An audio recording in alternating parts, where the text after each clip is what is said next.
Old are you? I'm 61. I'm 60. How long have you been together?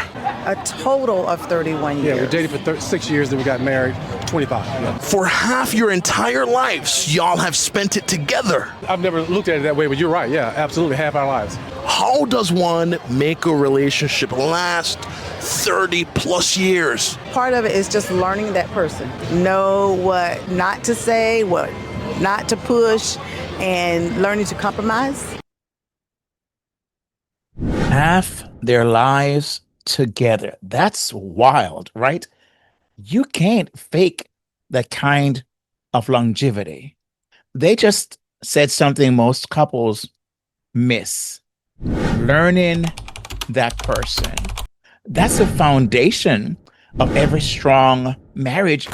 Understanding your spouse, not trying to fix them. I cannot tell you how many couples I have worked with over the last 2 decades as a marriage and family therapist and a certified relationship coach, that they what comes through sometimes is this idea that they want to change their spouse and fix their spouse. And I can tell you that it doesn't work. I mean, if you've been trying yourself, it don't work. And that's why I tell couples many times in a premarital setting, I would say, hey, let me say something to you. If you have this brilliant idea that somehow you're going to change your spouse, and you're waiting until you get married and say, oh, okay, I can put up with because he will change, she will change. No, that's not your job. That's not your job. So, what I find as I listened to this couple and what they're talking about is what I call see it. That's the first step in my intimacy bridge framework. When you truly see your spouse, what they value, what drains them, what makes them feel safe, everything changes, right? Would you agree? And if you've been praying for your marriage to feel close again, to rekindle love, deepen the intimacy, feel connected, feel seen in your relationship, this right here might be the answer. So let's see what else they said that reveals why their marriage works when so many others are falling apart. Let's watch. She lets me be who exactly I am, and I let her be exactly who she is. If I want to act stupid or do something crazy or all of my shortcomings, she loves me in spite of, and the same. I just let her be, and she lets me be. That right there. When he said that she let him do exactly what, the things he wants to do, stupid or something crazy, I had a caution or a moment of hesitancy because I'm thinking, wait a minute, does it mean that if he wants to go out with the boys and go to a strip club or do something that are, is that, no, I get that that's not what he was suggesting. So I want to mention that because sometimes people might see that and think, oh, there's an enabling aspect to their relationship. Well, when couples have enabling aspect, they don't last 30 years. They have major issues. I have seen from my experience of working with couples, like I mentioned, over 2 decades. The enabling aspect or the codependency aspect, those things do create issues and they will leak over time. If you have, been married, you understand where I'm coming from with that. I've been married myself for 40 years, 40 plus years as of this recording. So I beat them to that. And I have a lot of stories, and I could say, when I'm listening to them, I'm saying, okay, this makes sense, that makes sense. I can see that also in my own relationship. And parts of what you're saying have led to the longevity we have experienced also in our marriage. So what they just share is what I call mutual acceptance, mutual acceptance. You can feel the freedom in their words, can't you? I mean, these are two couples, right? I mean, it's a couple, not two. It's a couple that truly are talking about something that is real. It's not made up. It's not somehow manufactured or it's real stuff, right? He's basically saying she doesn't try to control me, and that's why I give her my heart. I can tell you that as a man, as a husband, one of the things that we really, really push back against from our wives, I know even in my case, is when we feel like our wives are trying to control us and tell us what to do or treat us like a kid, reprimanding us, and those things don't fly. And sometimes a wife may not recognize she's doing that. I've worked with couples who, the husband will not want to say too much until I bring it up. And I may see something in a session and I'm saying, hey, he's what you just said. It's like you're telling him what to do. And he makes him feel a certain way. And he sees it as disrespect. And that's true. We do see it as disrespect. So what I hearing him say is that she's not trying to control him and mother him, parent him, and we don't like that, and that's the secret, or one of the secrets many Christian wives in general, but Christian wives overlook. When you try to manage your husband, he resists, like I just outlined. But when you create safety and grace and respect and acknowledge and honors, he relaxes, he connects. And is it maybe the reason why, if you're experiencing that disconnect in your relationship, could it be that this is what's happening? So this is what I call the see it stage again in real life. It's not weakness, right? It's wisdom. It's wisdom. Now, they go even deeper into why modern marriages are struggling more than ever. So let's hear what they had to say about that. Where do you think most modern day couples struggle to keep it together? Nobody's willing to compromise. Nobody's willing to say, okay, I'm not even going to fuss over that little bit of thing. That's just a minor thing. If he liked another girl's picture on Facebook, you wouldn't give him too much of a hard time for it. Absolutely not, because he's with me. And if I like the guy's picture, he'd be like, oh, okay, because he knows I'm with him. My heart is with him. No, the comment that what she said, nobody's willing to compromise. Listen, this is where most modern marriages crumble over petty stuff. I see it a lot. I mean, again, like I mentioned, hundreds of couples I've worked with over the last 2 decades. And I've seen and I'm thinking, are you serious? You're going to have a fight over that? But I can understand sometimes when a marriage is on shaky grounds, everything then becomes big stuff, right? It magnifies, it amplifies because the relationship is not healthy. And I get that. I can see that sometimes. So here's what I do know: likes and comments, who follows who. When I see a person may say, "Oh, he liked her stuff," or and he commented on her stuff, or she liked his stuff and commented on his stuff, I'm thinking, "Are you serious?" But again, I do understand if the context is where the relationship is on shaky grounds and there's a trust issue, then I get it. But it speaks off to me a sense of insecurity, right? And it may not have anything to do with the other spouse. It could be a carryover from past issues, right? Traumatic things.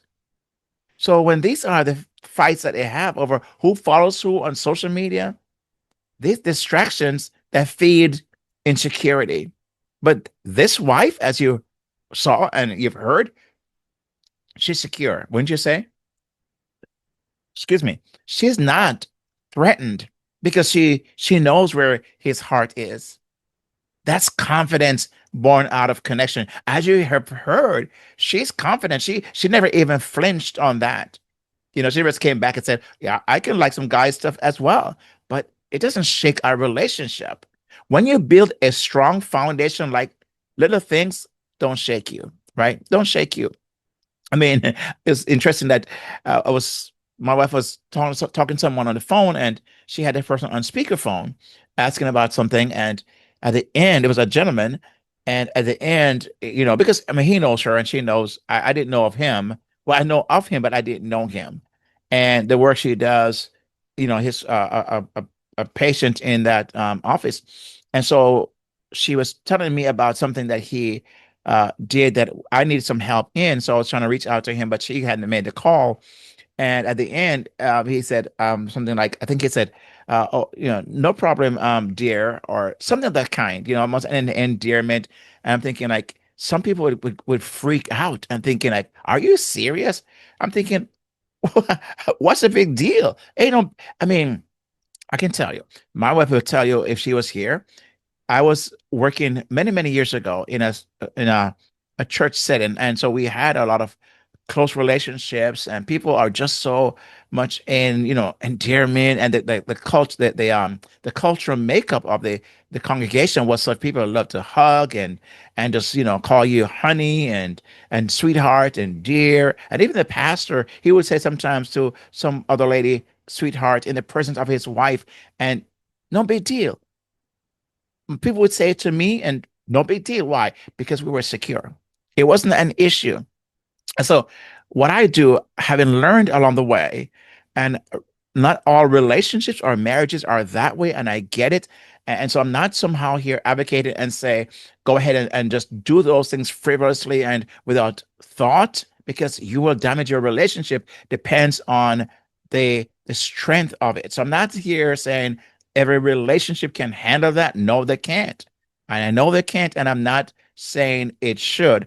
But when you do have like a relationship like what we're watching and listening to, we're seeing the strength and the confidence. And that's why in my coaching program, the Joyful Marriage Quest, 6 weeks of biblical and evidence-based coaching journey, I show wives how to speak it, how to communicate what you need, what they need with calm, strength, and biblical confidence, right? Because they need to have that strength. I was talking to a wife recently, and I was sharing with her that, hey, what I'm trying to help you to do is empower you so you can be in a position to leverage a strength conversation, how to speak to your husband so that you feel empowered, not disrespectfully, but in a manner where he can hear you. And I was teaching her that as we walked through and co-created what she might want to say to her husband, how to communicate what you need, because some wives don't know how to ask for what they want. They don't know how to honor their emotions. And not many people teach on that. So I'm thankful that when I have an opportunity, I can share with wives how to do that more effectively to people like me as a husband and a man, and how we hear. So I'm best qualified, don't you think, to tell wives what husbands are thinking and what might be a better way to approach them. I have wives who will say, "Hey, the reason why I came to see you because you're a man, and I think you might understand my husband." I've been to other counselors, female and many times. I've just 2 weeks ago, a wife said to me, she said, I felt like she was trying to, she was being okay, but I felt she was trying to, what I'm looking for, not relate to me, but she was taking my side, and I felt my husband was very uncomfortable. And that's why he never want to go back. He felt like he was not being acknowledged. And so one of the things I do find is I'm able to hold the session in a way where both people feel heard, right? And I think because again, from a man's perspective, and not getting too emotionally drawn in, that can be communicated. And I know I digress, so I want to come back here. The point is that how to speak to those situations. And this lady, seemingly, she found how to speak to her husband so he hears her. But when you learn to speak the right way, because there's a right and a wrong way, right? Timing is everything. It's not just what you say, it's how you say it, when you say it, and where you say it, right? It's very important. And when you learn how to do that, your husband will start to listen, not because you demanded it, because that's not the way to go, but because he wants to. He wants to. You invited him in a way that he wants to hear you. Now, here's where it all comes together. Their mindset about commitment will blow you away. Let's watch.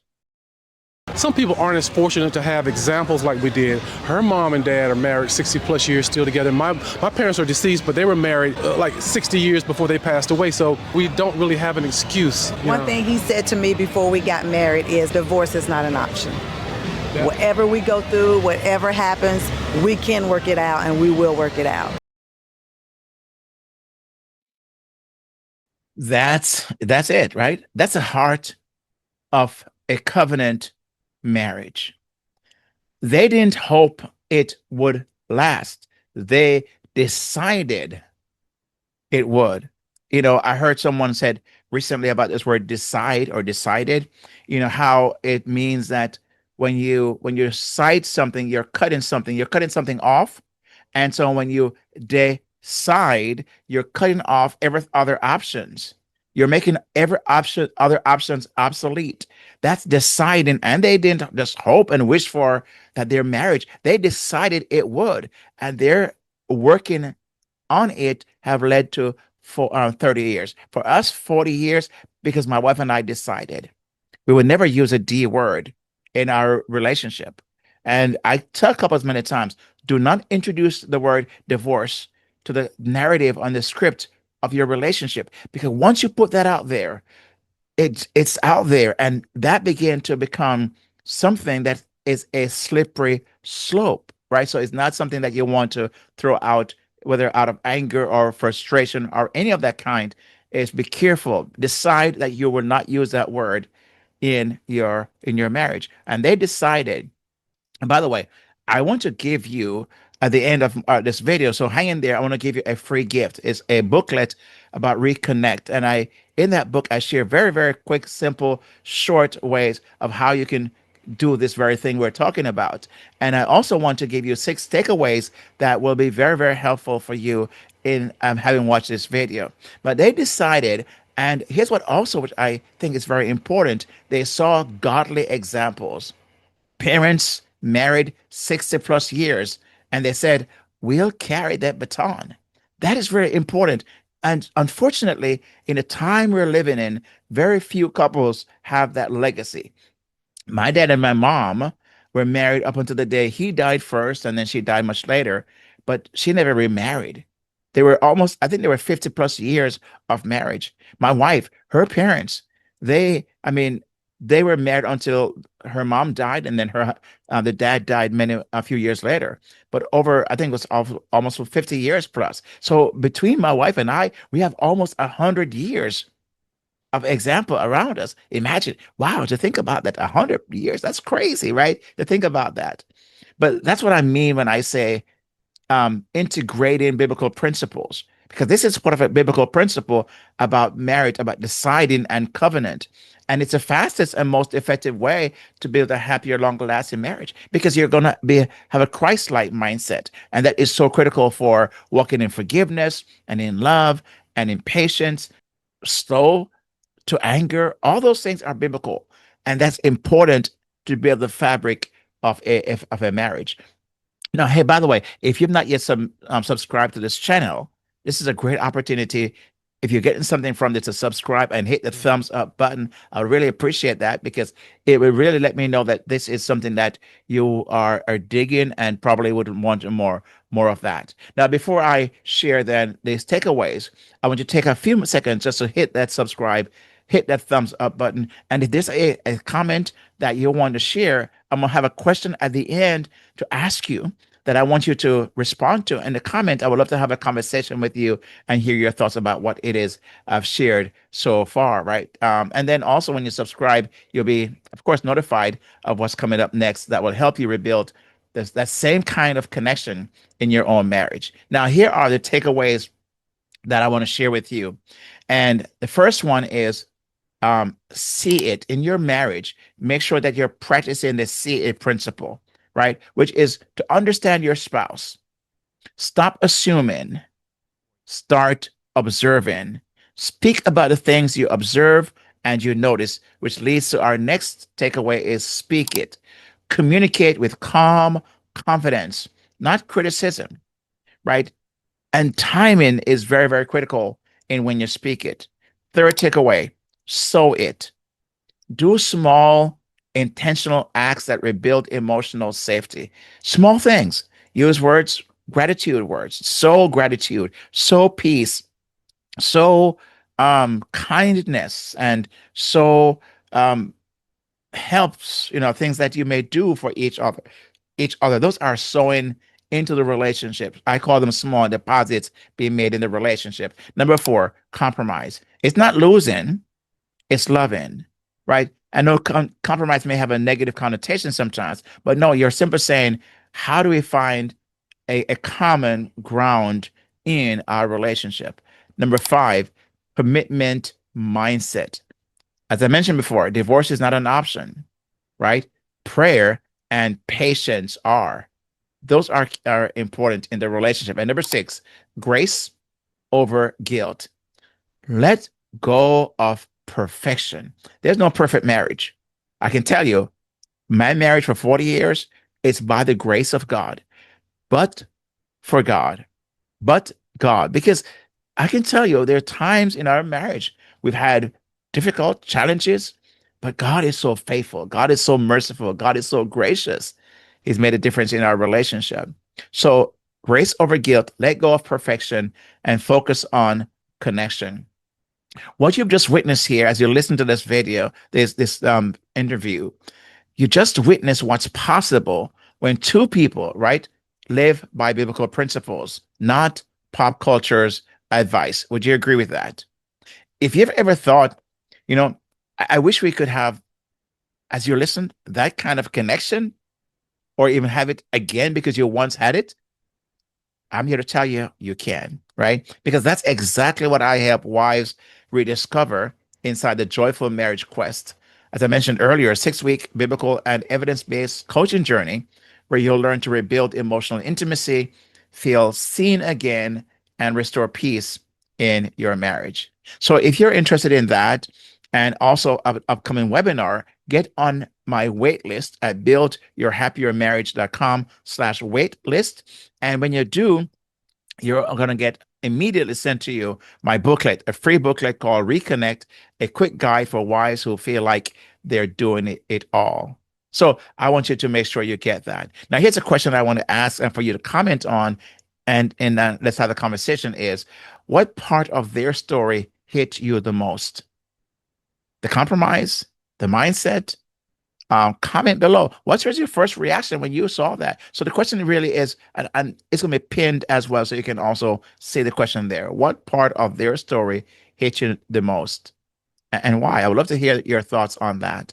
Okay. So with that said, my friend, thank you so much for watching, and please take the note of this other video that's coming up right here in a few seconds and watch that one. But would you share this one as well with at least one other person? I would really appreciate that. Share it with at least one other person. Let them know what's it's been done here on this channel. And I cannot say thank you enough for doing that. So watch this video right here. May God bless you and keep you, and may your marriage experience all that you have ever dreamt of and prayed for. In Jesus' name, I'm praying for that for you. May that be your experience. God bless you, and I'll see you on the next video. Peace out.